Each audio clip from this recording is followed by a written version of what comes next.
Благодарам, почитувани колеги, почитувана јавност, почитуван министер за финансии. Најнапред сакам да констатирам дека колешката Лукаревски имаше еден вид на експозе на прв даночник во Република Македонија, бидејќи ги елабориравте во голем дел активностите на управата за јавни приходи и тука нема ништо спорно.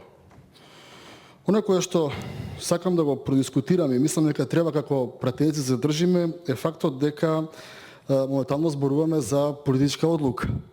Бидејќи колку да сте биле вие, а верувам дека сте биле ревностна во собирањето на данокот, во почитувањето на законот и така натаму, сепак приоритетите за тоа како и на кој начин ќе се трошат државните пари е политичка одлука, бидејќи имаме политичка влада.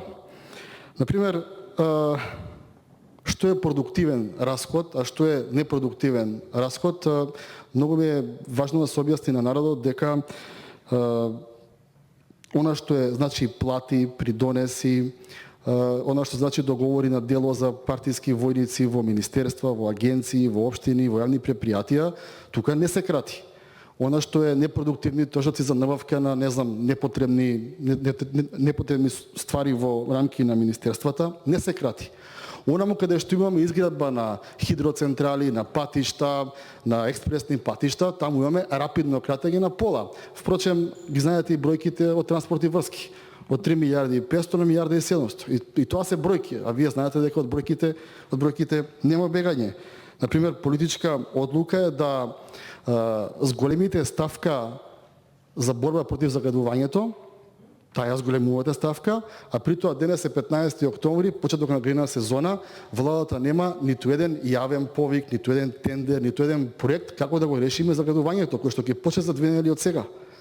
И потоа пак испаде некој ваучер за клима, за купи глас до утре и така натаму. И тоа не е во ред. И тоа нема врска со даночните прибирања на државата. Или, например, сакам да го поставам ова прашање, некој да одговори, јас согласувам дека во Шипковица треба да се дадат 5,6 милиони евра за уредување на реката Пена.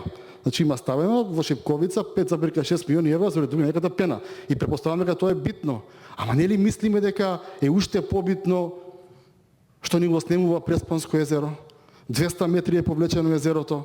Денар немаме ставено дека треба многу милиони да ставиме, бидејќи ние контролираме најголем дел од тоа езеро покрај Грција и Албанија.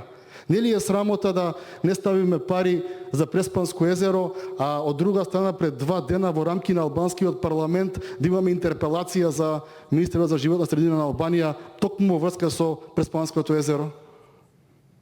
Мислам дека тоа не е во ред. И ова е за тоа политичка одлука, за тоа дискутираме овдека.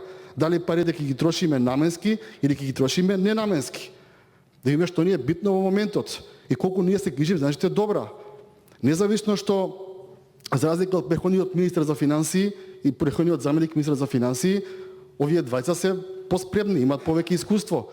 А политиките на владата и вашите приоритети мене ми сметаат и јас не ги разбирам. Понатаму, во вашиот дел воведот се заложивте, истакнувте прво 3 хипотези.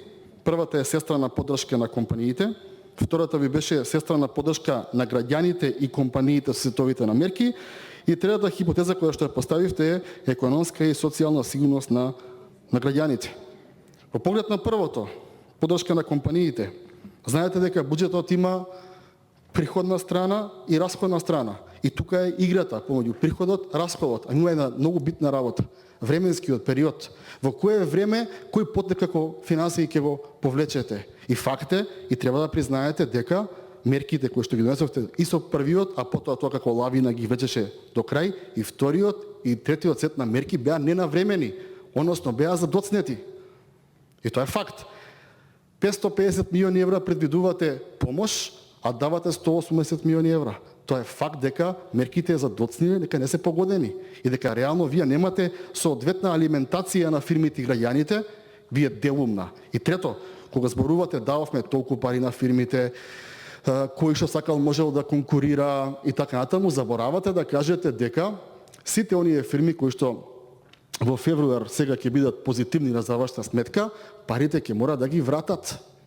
Таква ви беше првата мерка. Ви даваме пари, ама ќе не ги вратите. Значи не давате помош, туку давате позајмица. Разликата помеѓу помош и позајмица е огромна. Помош е давате и тие помагате со тоа, не барате ништо за возврат.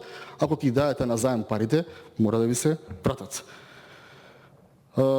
Понатаму зборувате за сестрана поддршка на фирмите, на бизнисите.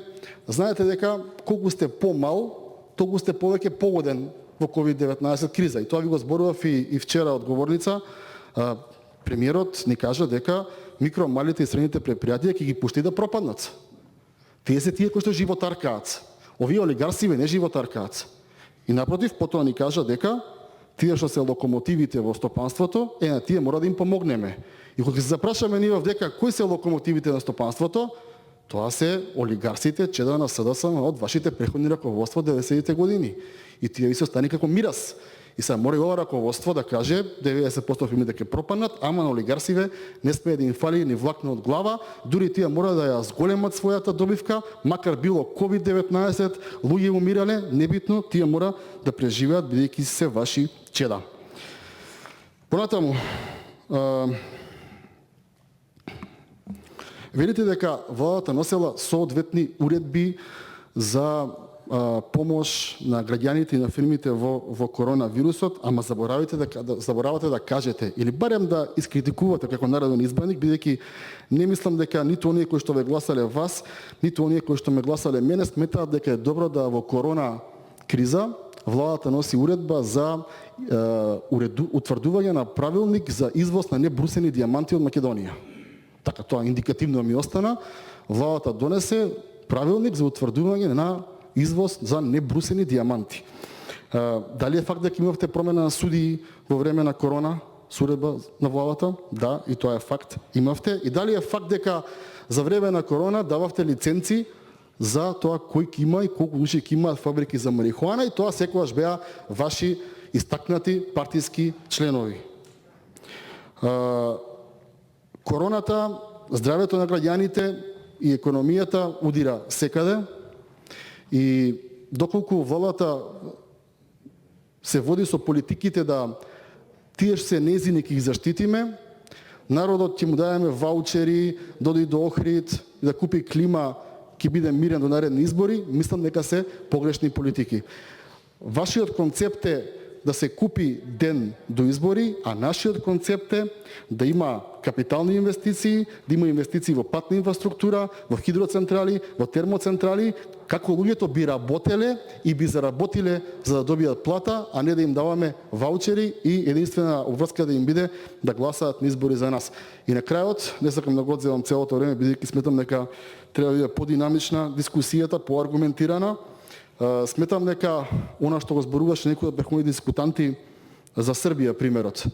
Министерот за финансии можеби подобро мене знае, ама она кое што испана како јавен податок е дека Србија во текот на 2019 година има за 13 пати повеќе директни странски инвестиции од Македонија, а полугодишниот пресек јуни месец 2020 година има некаде околу 12 пати повеќе странски инвестиции од Македонија.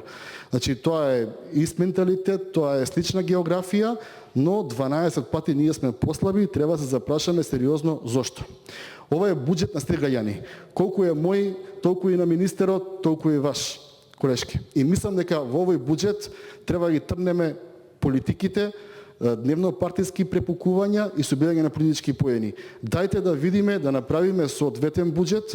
Коалицијата Обнова на Македонија има подготвено многу амандмани, видете ги, содржински се, да направиме добро за граѓаните. Бидејќи функцијата пратеник, министер и така натаму е минлива и менлива категорија, ама ова ќе носи понатаму други реперкусии доколку вака продолжиме со овој начин на работа. Благодарам. Колега Принчов, Сања Лукаревска, контрареплика.